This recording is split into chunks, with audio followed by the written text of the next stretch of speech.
अस्सलाम वालेकुम स्टूडेंट्स, मैं हूं हबीबुर रहमान और आप देख रहे हैं क्वेटा टीवी। स्टूडेंट्स, आज हम टॉपिक पढ़ेंगे आइडियल गैस इक्वेशन का। Ideal gas equation PV is equal to nRT को कहते हैं।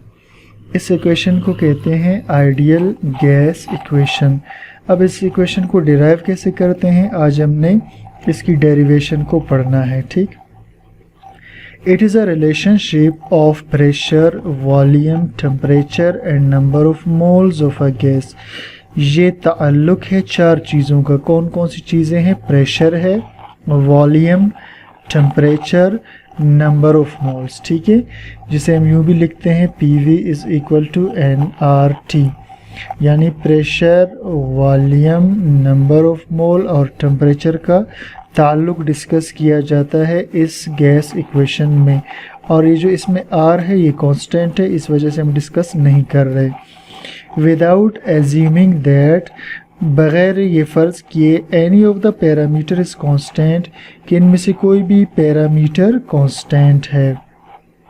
अब पैरामीटर कहते हैं पैमाइशा पैमाने को, यानी हम ये फ़र्ज़ करेंगे कि ना तो ये कांस्टेंट है, ना ये कांस्टेंट है, ना ये कांस्टेंट है, ना ये कांस्टेंट है। तो जब हम इन सब को कांस्टेंट फ़र्ज़ नहीं करते तो फिर हम इनमें से किसी भी एक की वैल्यू को मालूम कर सकते हैं। अब हम आते हैं derivation of ideal gas equation की तरफ। यानी डेरिवेशन का मतलब होता है अख़ज़ करना, निकालना। ठीक है, तो अब हम स्टार्ट करते हैं। सबसे पहले स्टूडेंट्स, अगर आपको याद होगा, हमने एक लॉ पढ़ा था, बॉयल्स लॉ। अगर आपको याद नहीं है तो आप पिछले लेक्चर्स में देख सकते हैं। तो बॉयल्स लॉ कहता था कि किसी भी गैस का जो वॉल्यूम होता है वो उसके प्रेशर के उलट होता है। किसी भी गैस का जो वॉल्यूम होता है वो उसके प्रेशर के क्या होता है? उलट होता है। यानी volume of a gas is inversely proportional to pressure. अगर आप प्रेशर को बढ़ा दोगे वॉल्यूम कम हो जाएगा, प्रेशर कम कर दोगे वॉल्यूम बढ़ जाएगा। यानी वॉल्यूम और प्रेशर में उलट ताल्लुक है, एक को बढ़ाने से दूसरा कम हो जाता है। ये हमने पढ़ लिया था। सेकंड लॉ अगर आपको याद हो, चार्ल्स लॉ भी हमने पढ़ लिया था। और चार्ल्स लॉ कहता था वॉल्यूम डायरेक्टली प्रोपोर्शनल है टेम्परेचर के। वॉल्यूम क्या है? वॉल्यूम डायरेक्टली प्रोपोर्शनल है टेम्परेचर के। मतलब अगर आप टेम्परेचर बढ़ा दोगे गैस का वॉल्यूम बढ़ जाएगा, टेम्परेचर कम कर दोगे तो गैस का वॉल्यूम कम हो जाएगा। इसे हम कहते थे चार्ल्स लॉ। और यहाँ आपको कांस्टेंट रखना पड़ेगा प्रेशर को, और ऊपर आपको कांस्टेंट रखना पड़ेगा टेम्परेचर को। यानी इस कानून को जब आप अप्लाई करोगे तो टेम्परेचर को चेंज नहीं करोगे, और इस कानून को यूज़ करते वक्त आप प्रेशर को चेंज नहीं करेंगे।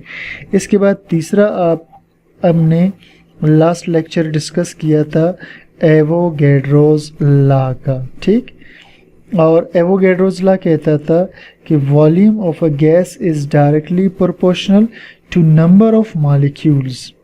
Volume of gas is directly proportional to number of molecules at constant temperature and pressure. यानी जब टेम्परेचर और प्रेशर को कांस्टेंट रखेंगे तो किसी भी गैस का जो वॉल्यूम होता है वो उसके नंबर ऑफ मॉलिक्यूल्स के डायरेक्टली प्रोपोर्शनल है।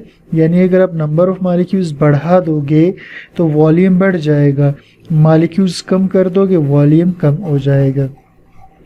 अब स्टूडेंट्स, ये हो गए तीन इक्वेशंस। पहला इक्वेशन किसका है? बॉयल्स लॉ का है। दूसरा इक्वेशन किसका है? चार्ल्स लॉ का। और तीसरा इक्वेशन है एवोगैड्रोस लॉ का। अब हम क्या करेंगे? इन तीनों इक्वेशंस को कंबाइन करेंगे। इन तीनों इक्वेशंस को क्या करेंगे? कंबाइन करेंगे। By combining above three equations. अब इन तीनों इक्वेशंस को हम आपस में कंबाइन कर देंगे।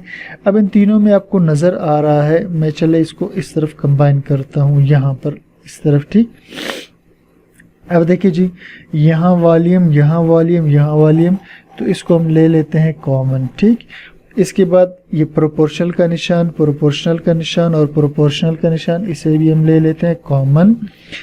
अब इसके बाद यहाँ पर 1/p है और यहाँ t है और यहाँ एवोगैड्रोस लॉ में n है। ये मैंने सारे लिख लिए, ठीक।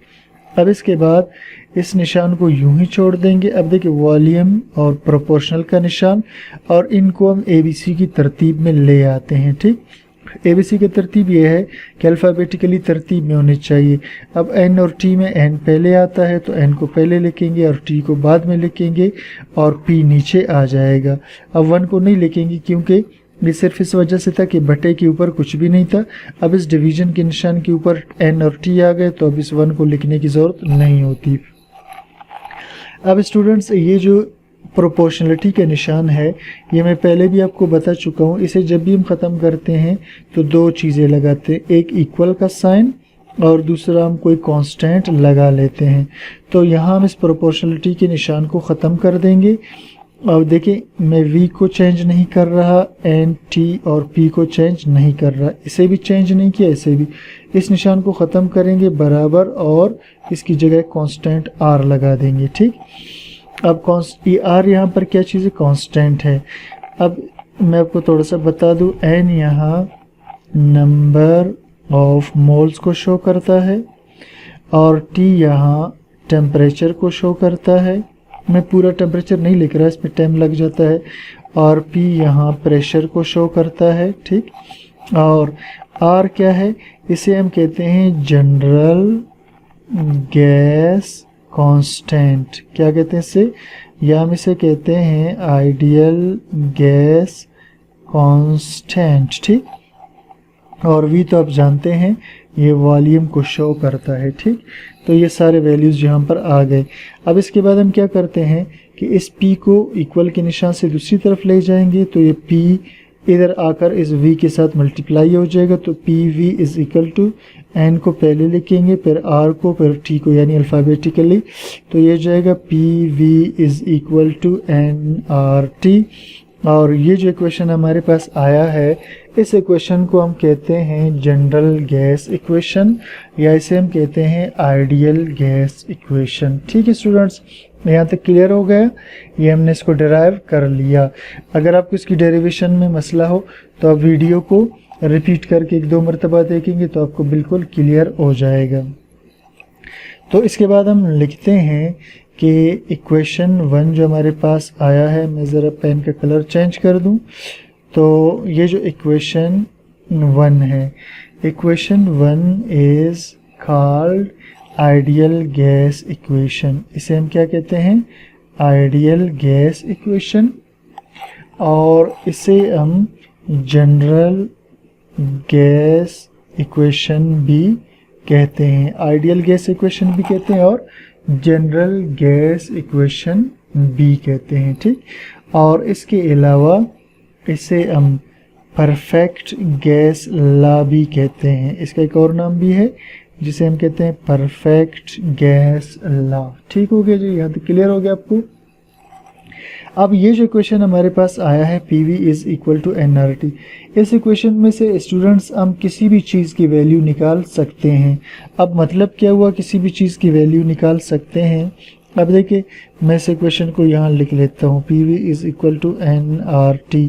आप चाहते हैं कि किसी भी गैस का प्रेशर मालूम करें तो आपने करना क्या है, प्रेशर को यहाँ छोड़ देना है और NRT अपनी जगह रहेगा। इस V को आप दूसरी तरफ ले जाएंगे तो V बटे में चला जाएगा, ये हो जाएगा P is equal to NRT over V।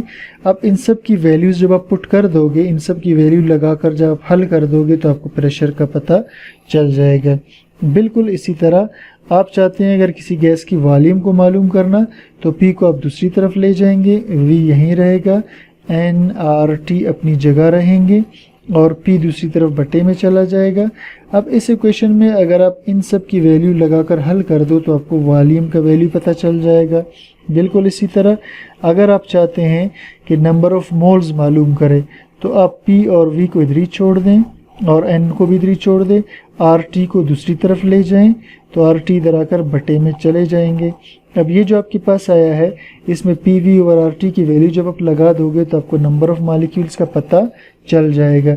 इसी तरह आप इसमें से R भी मालूम कर सकते हो और T भी मालूम कर सकते हो, यानी किसी भी चीज़ की वैल्यू आप मालूम कर सकते हो बाकी वैल्यूज़ को पुट करके।